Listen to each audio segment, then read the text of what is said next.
bout, le découper façon puzzle, vous savez, comme Macron fait en ce moment, hein, faire des petits bouts un peu partout. Hein, ce qu'a dit Marine pendant le débat, c'était très fin de sa part et très tactique, très intelligent. Elle a bien joué le coup. La différence, c'est que nous, c'est un bloc. Le patriotisme économique, il doit être un patriotisme social. Il l'est fondamentalement. On ne peut pas dissocier l'un de l'autre.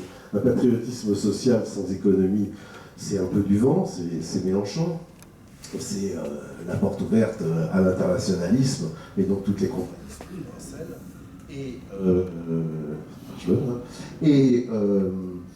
et un patriotisme économique sans patriotisme social, c'est un projet qui n'a pas d'objectif, qui n'est que sur la puissance. Et la puissance sans objectif, effectivement, lié aux compatriotes, aux différentes fractions qui composent ce pays, n'a pas de sens, parce qu'il faut donner un sens et un avenir aux gens.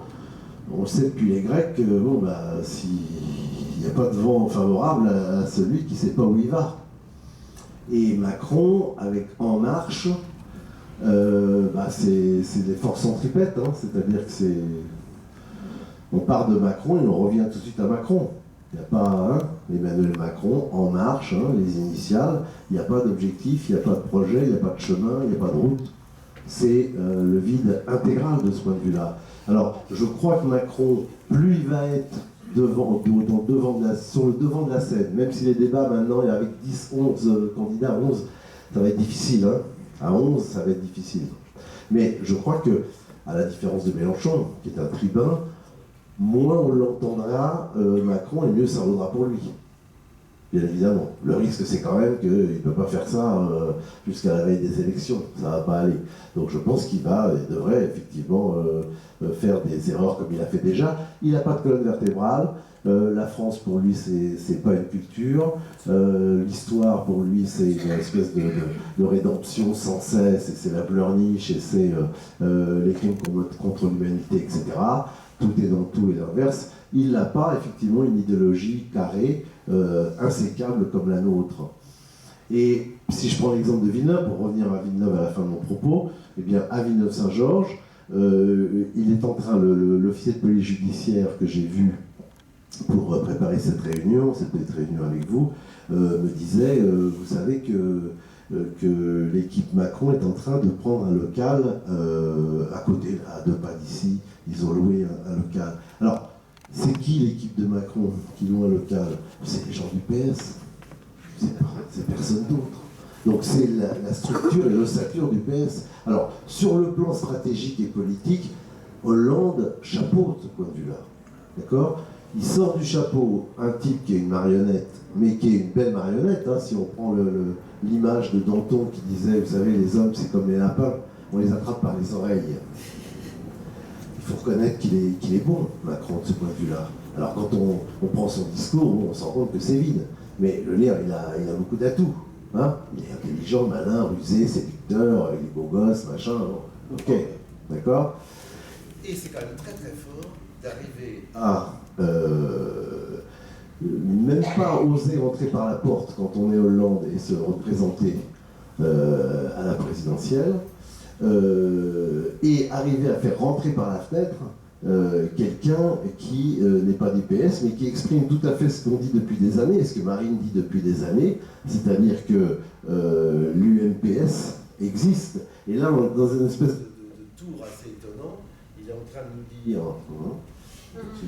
il est en train de nous dire que ça n'existe plus le jour où il met fin définitivement à la logique de l'UMPS. Parce que le fait qu'il se présente, ça a pour révélateur que l'UMPS est en voie de disparition totale vers une social-démocratie un petit peu à l'allemande qu'il appelle sans doute de ses voeux. Mais derrière ça, l'ossature, ce sera l'ossature du PS. Donc ce qui est fort chez Hollande, c'est qu'il arrive à nous avoir complètement, et c'est une duperie quand même assez étonnante, de faire rentrer par la fenêtre les gens qui sont même pas sortis par la porte. Il faut quand même le faire, c'est étonnant. Alors, la dimension insécable de notre programme et donc de notre idéologie qui sous-tend notre programme, eh bien, c'est notamment, bien entendu, la question européenne. Et j'ai souhaité que...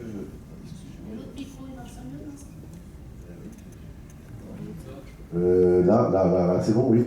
Et donc j'ai souhaité inviter Marie-Amélie Dutheil de La Rochère ce soir, d'une part parce que c'est très bien, je trouve, que les militants que nous sommes voient, parce qu'on entend quand même très souvent et beaucoup le fait qu'en fin de compte, le Front National, il est quand même fondamentalement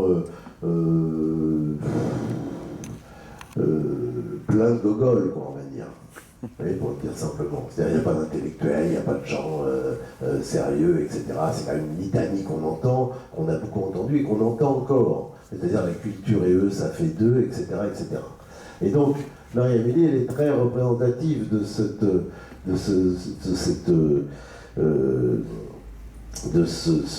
cirque-là, de ce cinéma qu'on a mis dans la tête des Français, parce qu'elle est agrégée de lettres classiques. Elle a fait l'ENS, d'accord, ce qui est quand même là dans les 3-4 plus grandes écoles de France. Elle est donc tout à fait habilitée. C'est une vraie intellectuelle, elle, d'accord? C'est vrai, ok? Et donc je lui ai proposé de venir par rapport à une thématique qui est intéressante par rapport à nous en ce moment, c'est l'Europe. Parce que ça fait partie de notre programme. Et de ce point de vue-là, on doit dire chapeau, je trouve, au front, dans la mesure où il n'y a pas, comme dans les autres partis, on ne se débine pas, comme par exemple Dupont-Aignan prenant une stratégie disant « j'ai évolué sur l'euro, je ne veux plus sortir ». Ah, d'accord, ok. Nous, c'est un bloc, d'accord. Les choses se tiennent, elles sont cohérentes. Et c'est cette cohérence, donc, qu'il faut mettre en avant et sur laquelle il faut tenir, et puis il faut faire œuvre de pédagogie dans les contacts que nous pouvons avoir pour bien faire comprendre aux gens que c'est pas à la carte, d'accord? Parce que ça se tient globalement. Donc je vous demande d'accueillir Marie-Amélie pour sa conférence concernant effectivement l'Europe.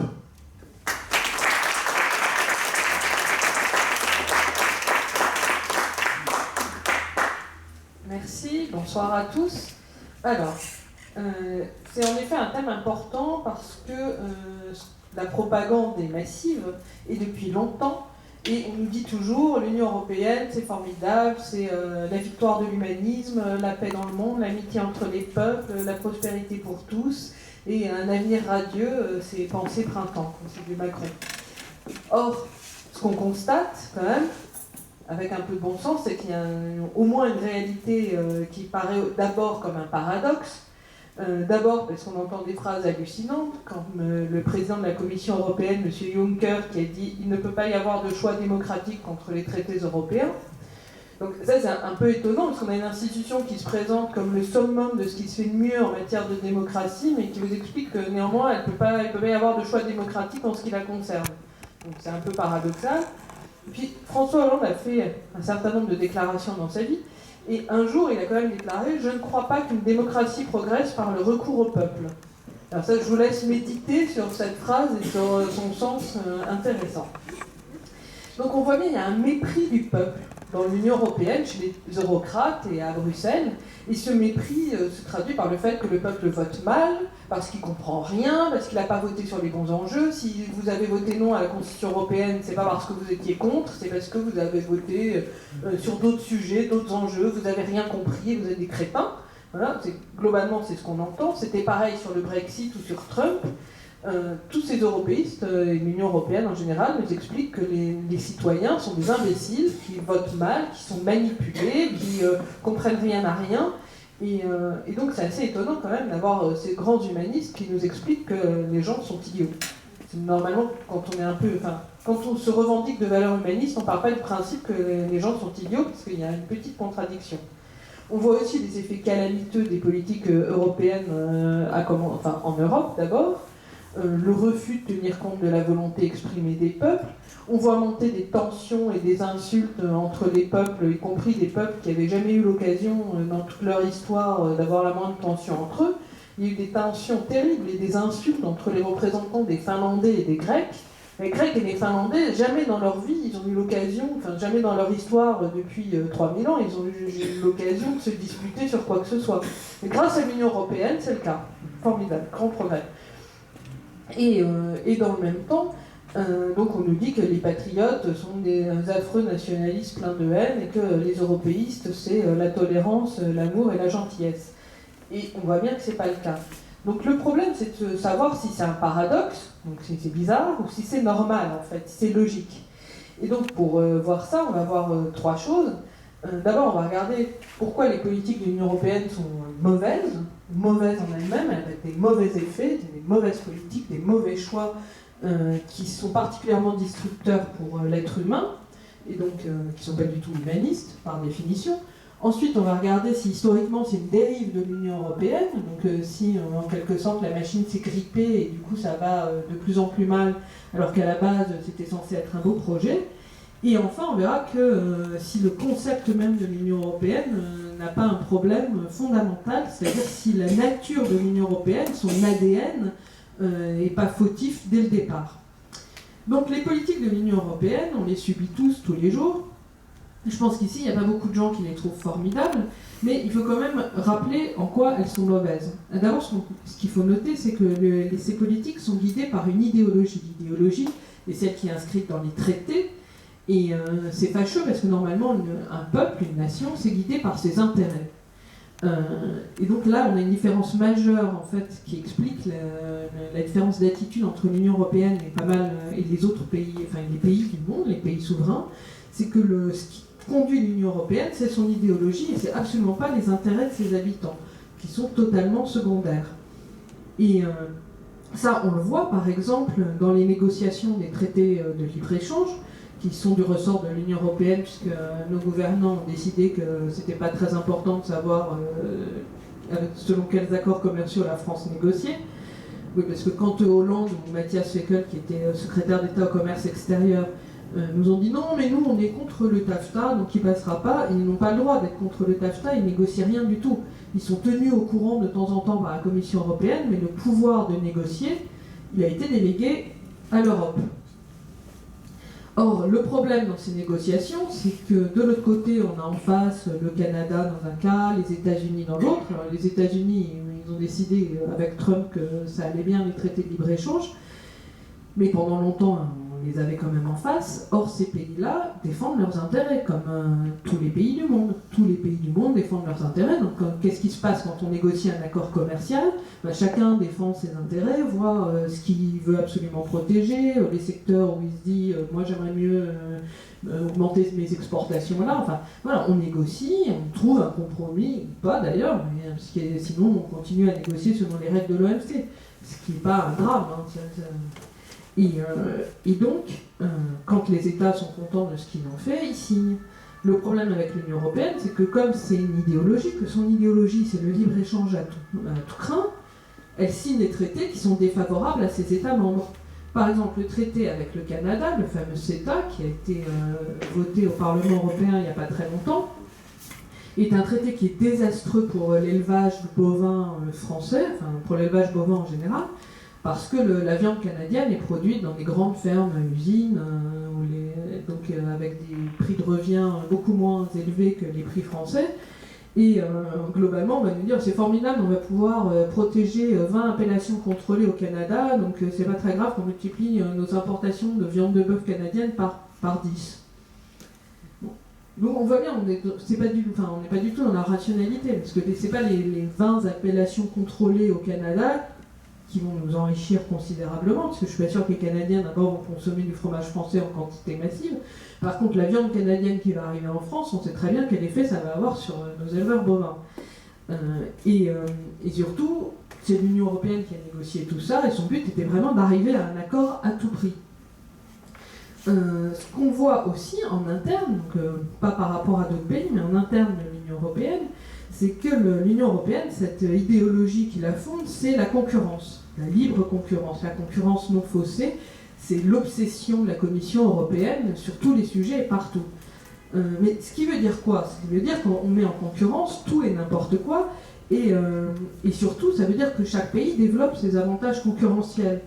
Et donc là, il y a une erreur majeure de conception, qui est qu'on nous a dit on va tous faire la monnaie unique et on sera tous dans le même marché, et donc ça va créer une convergence et une harmonisation, et à la fin, tout le monde aura à peu près la même économie. Sauf que quand on a un modèle qui repose sur la concurrence, c'est pas du tout comme ça que ça se passe. Parce que ce qui se passe, c'est que chacun essaye de développer son propre avantage concurrentiel. L'Allemagne a une meilleure industrie que les autres, depuis toujours, donc son industrie ne fait que progresser, parce que c'est ça son avantage. La Grèce avait l'avantage du tourisme, donc elle a longtemps développé son secteur touristique, mais en fait elle aura besoin d'une monnaie extrêmement faible pour être une destination de vacances pas chère pour les Allemands, et là ça lui rapporterait. Donc comme elle est dans la monnaie unique, c'est une catastrophe, parce que ça ne correspond pas du tout à au niveau de son économie, et ce qui est sûr c'est que son industrie ne se développe pas, et d'ailleurs la Grèce est en récession. Et ce qu'on a vu et qui est caractéristique, c'est ce qui s'est passé avec Apple en Irlande. L'Irlande est un pays un peu périphérique dans l'Union européenne par la géographie, voilà, c'est une île qui est totalement excentrée et isolée. Donc l'Irlande a cherché dans l'espace concurrentiel qu'est l'Union européenne quel était son avantage. Son avantage, c'est pas l'industrie, il n'y en a pas. Donc ce qu'ils ont décidé de faire les Irlandais, c'est d'avoir un avantage fiscal. Ce qui fait que les grandes multinationales mondiales, elles mettent un siège social en Irlande ou même une filiale et elles font passer toute leur production industrielle ou tous leurs bénéfices par l'Irlande pour bénéficier d'un taux d'imposition extrêmement faible là-bas, ne pas être imposées dans les autres pays d'Europe où elles ont fait leur activité réelle. Et de cette manière, l'Irlande, du coup, a quand même des revenus importants, parce que même si le taux d'imposition est très faible, comme il s'agit de Apple, de Amazon ou de grandes entreprises industrielles, elle, ça lui rapporte de l'argent. Donc l'Irlande est très contente. La Commission européenne a fini un jour par réagir, et donc a mis une amende à Apple en disant qu'Apple avait vraiment payé en Europe trop peu d'impôts. Et l'Irlande a protesté. L'Irlande